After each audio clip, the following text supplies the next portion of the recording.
उधर 17 मई के बाद सरकार का प्लान क्या है जब लॉकडाउन 3.0 का समय पूरा होगा, ये सवाल हर किसी के मन में है। और आज तक ने अपने ई एजेंडा में मोदी सरकार के मंत्रियों से खासतौर पर इसी को लेकर कई सवाल किए।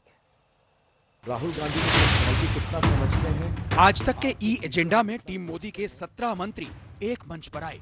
कोरोना से जंग में देश की स्थिति कैसी है और यहाँ से आगे का सफर देश कैसे तय करेगा, ऐसे कई सवाल उनके सामने रखे गए। इस दौरान ये नई बात सामने आई कि प्रधानमंत्री नरेंद्र मोदी ने हर मंत्री को देश के कुछ जिलों की जिम्मेदारी सौंपी है। उन जिलों से आने वाली ग्राउंड रिपोर्ट के आधार पर ही पीएम मोदी 17 मई से आगे का रोड मैप तैयार कर रहे हैं। लॉकडाउन 3 के बाद सरकार का प्लान सड़क परिवहन मंत्री नितिन गडकरी ने बताया।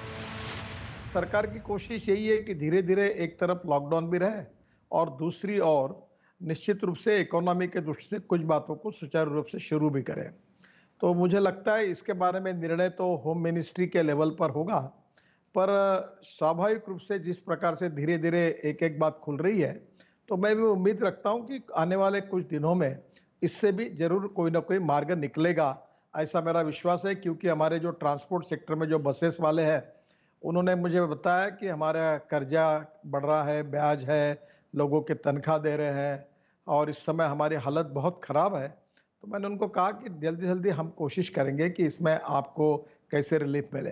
तो निश्चित रूप से इसकी कोशिश हम जरूर करेंगे। सड़क परिवहन मंत्री गडकरी से पहले नागरिक उड्डयन मंत्री हरदीप पुरी भी आज तक के ई एजेंडा के मंच पर आए। देश में घरेलू उड़ानें कब से शुरू होंगी, इस पर हरदीप पुरी ने कहा कि तैयारी पूरी है, बस सरकार के फैसले का इंतजार है। हमारी तरफ से पूरी तैयारी है। हमारे जो एयरपोर्ट्स हैं, हवाई अड्डे हैं, जो हमारे इंसेलरी जो काम है, पूरी तैयारी है। और हम लोग एयरलाइन से भी यही कह रहे हैं कि आप भी अपनी पूरी तैयारी रखिए। देश में कोरोना के खिलाफ जंग लड़ने में सबसे आगे केंद्रीय स्वास्थ्य मंत्रालय है। इस विभाग की कमान संभाल रहे हैं डॉक्टर हर्षवर्धन। उन्होंने कोरोना के खिलाफ जंग में जीत की उम्मीद जताई। सब पैरामीटर्स पर हमें भारी सफलता मिल रही है। सारे दुनिया में हमारी सराहना हो रही है।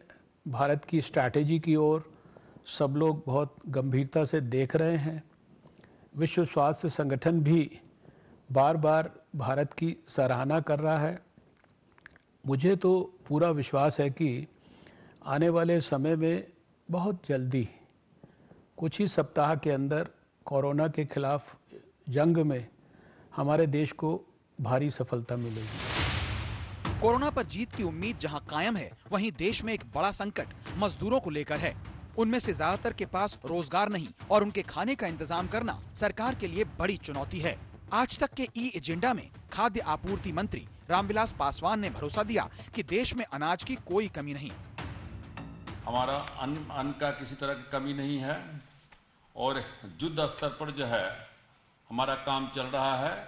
और आज तक के रिकॉर्ड के मुताबिक जो है लॉकडाउन के बाद जो है अभी तक जो है 74 लाख मैट्रिक टन जो है अनाज का हम लोगों ने जो है परिवहन उठाव करके और उसका ट्रांसपोर्ट कर दिया है। केंद्र सरकार अब ये मान रही है कि कोरोना से जंग लड़ने के साथ ही देश में धीरे धीरे हालात को सामान्य बनाने की जरूरत है। लिहाजा हर विभाग इसमें जुटा हुआ है। जहां तक खेल से जुड़े आयोजनों की बात है, तो देश ही नहीं पूरी दुनिया में ओलंपिक जैसे बड़े आयोजन रद्द हो चुके हैं। इसके बावजूद देश के खिलाड़ी आगे के लिए अपनी तैयारियों में जुटे हैं। वो अपने कोच के साथ ऑनलाइन जुड़े हुए हैं। जहाँ भी हमारे जो ट्रेनिंग एकेडमीज हैं, जहाँ हॉस्टल्स है या जहाँ खिलाड़ी अपने अपने घर पे हैं, कोई अलग से चुपचाप नहीं बैठा है, कुछ ना कुछ ज़रूर कर रहे हैं। तो ये जो इस वक्त ये लॉकडाउन चल रहा है, इसको हम एक बहुत अच्छा तरीके से उपयोग भी कर रहे हैं। सबको हम ऑनलाइन शामिल करके कोचिंग का, टेक्निकल सेशंस का, स्पोर्ट्स साइंस का, नियम नीति, बहुत सारा चीज़ हमने बहुत मैसिव स्केल में ऑनलाइन क्लासेस वगैरह शुरू किया है। मौजूदा हालात में जब ज्यादातर गतिविधियां ऑनलाइन हो रही हैं, तब दूरसंचार विभाग की तैयारी भी मायने रखती है। सबसे पहले हमने संचार विभाग को कहा कि भारत में घर से काम होने की पूरी सुविधा को लिबरलाइज करो, वर्क फ्रॉम होम। तो हमने सारे नियमों को शिथिल कर दिया आज मुझे आपको बताते हुए खुशी हो रही है कि भारत के आईटी कंपनियों का 85% काम घरों से हो रहा है। भारत आईटी के क्षेत्र में बहुत बड़ा बैकएंड ऑफिस है। मोदी सरकार देश के सामने आई अब तक की सबसे बड़ी चुनौती से जूझ रही है। हर फैसला कोरोना के मामलों को देखकर लिया जा रहा है, जिसमें कुछ राज्यों में तेजी बरकरार है। 17 मई के बाद का रास्ता भी हालातों को देखकर ही तय होगा। आज तक ब्यूरो।